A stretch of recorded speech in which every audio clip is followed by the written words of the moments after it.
내가 너로 큰 민족을 이루고 내게 복을 주어 내 이름을 창대하게 하리니 너는 복이 될지라. 실은 코로나19가 터지기 전 우리가 모인 마지막 주일에 오늘 읽은 말씀을 함께 읽었었는데 기억나나요? 우리 함께 아브라함의 이야기를 아주 조금 들었죠? 많은 신들이 가득한 갈대아 우르라는 도시에서 모든 우상들을 뒤로 한 채 오직 하나님의 말씀에 의지해서 타향살이를 시작한 아브라함의 이야기. 기억나요? 기억이 잘 안 날 것 같아요. 오래됐으니까요. 그날 말씀에서 아브라함과 마찬가지로 오늘날에도 많은 우상들이 있다고 말했죠. 게임, 연애, 영화, 애니메이션, 연예인. 이 연예인 언급했을 때는 연예인 좋아하는 친구들이 조금 마음에 어려움이 있었다고 말했던 것도 기억나는데 어쨌든 그러한 것들이 우리의 관심과 시간을 지배하고 또 우리의 삶을 지배하는 수많은 우상 중에 하나라는 사실을 목사님이 얘기했었죠. 기억나죠?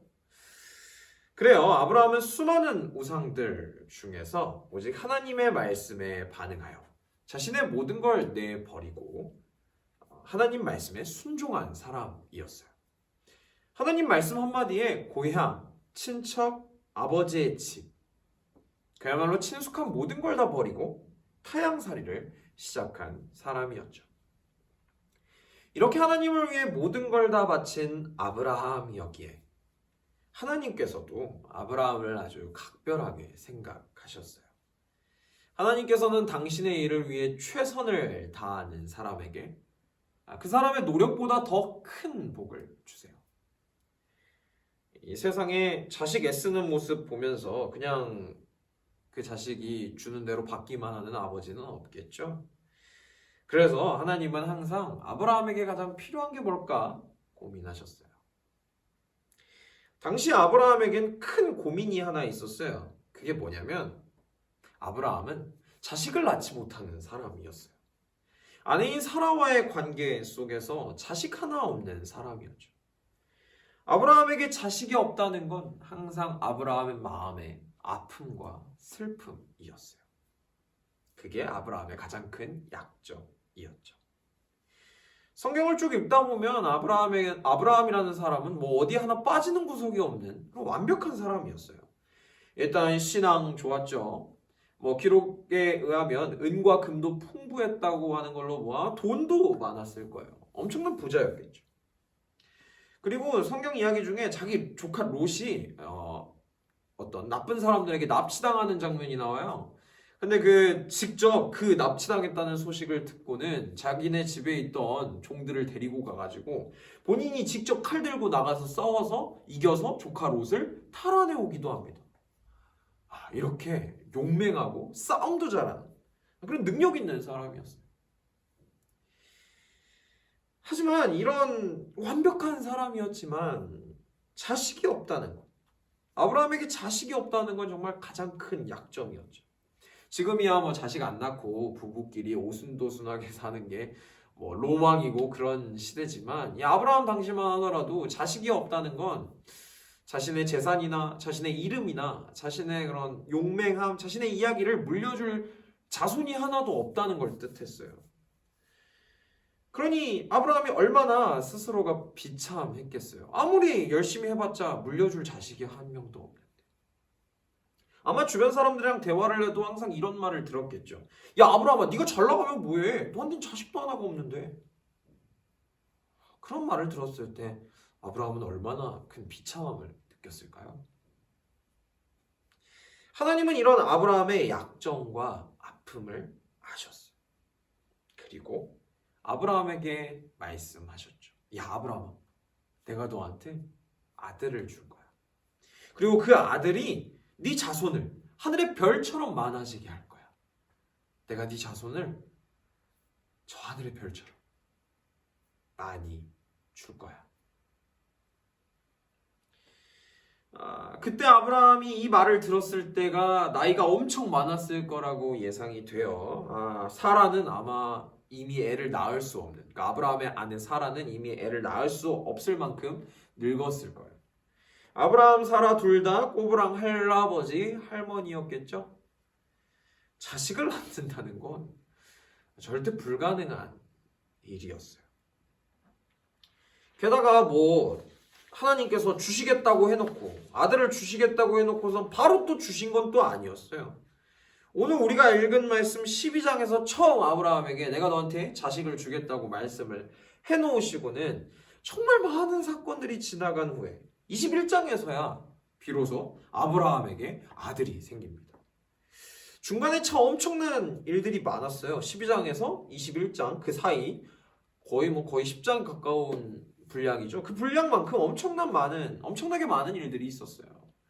아브라함은 때로 그냥 자신의 집에 있는 충실한 종에게 내 재산 다 물려줄 거라고 결심하기도 하고, 아브라함 당시엔 아내가 자식을 낳지 못하면 다른 여자, 아내의 허락을 받고 다른 여자를 집으로 들여서 첩이라고 하죠. 이 첩을 통해 아이를 낳기도 했어요. 이 아브라함도 마찬가지로 이 방법으로 이스마엘이라는 아들을 얻기도 했죠. 아브라함은 하나님의 약속을 믿었지만 때론 정말 믿기 어려울 때도 있었을 거예요. 자신의 가장 연약한 부분을 하나님께서 해결해 주시리라는 그런 생각이 도무지 들지 않을 때도 있었겠죠. 그러니까 이렇게 자신이 할 수 있는 방법들을 다 동원해서 자신의 약점을 가리려고 한 거 아니겠어요? 여러분에게도 약점이 하나쯤 있을 것 같아요. 목사님에게도 약점이 있는데 우리는 하나님을 믿으면서 하나님께서 해결해 주셨으면 하는 기도 제목이 하나쯤은 꼭 있죠. 놀랍게도 하나님께서는 여러분의 약점이 뭔지 다 알고 계세요. 그리고 여러분이 하나님을 사랑하고 예배드리고 교회를 다니는 모든 순간 약속하시죠. 때론 그 약속이 더디게 이루어지는 것 같고, 그래서 여러분 생각에 가장 최선의 방법들로 그 약점을 가리려고 애를 써보지만 잘 안 되고 하나님께서 약속을 지키지 않는 것 같을 때도 있을 거예요. 하지만 여러분, 하나님께서는 그런 약속이 더디게 이루어지는 그 상황 한가운데에서 이렇게 말씀하세요. 얘야, 내가 너의 약점을 바꾸어 인생의 가장 빛나는 부분으로 만들어줄게.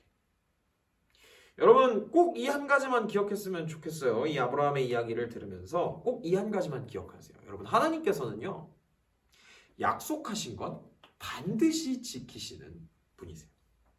그리고 그 약속을 이루어 가시는 놀라운 과정을 통해, 기적 같은 이야기를 통해 자신의 사랑 이야기를 써내려 가시죠.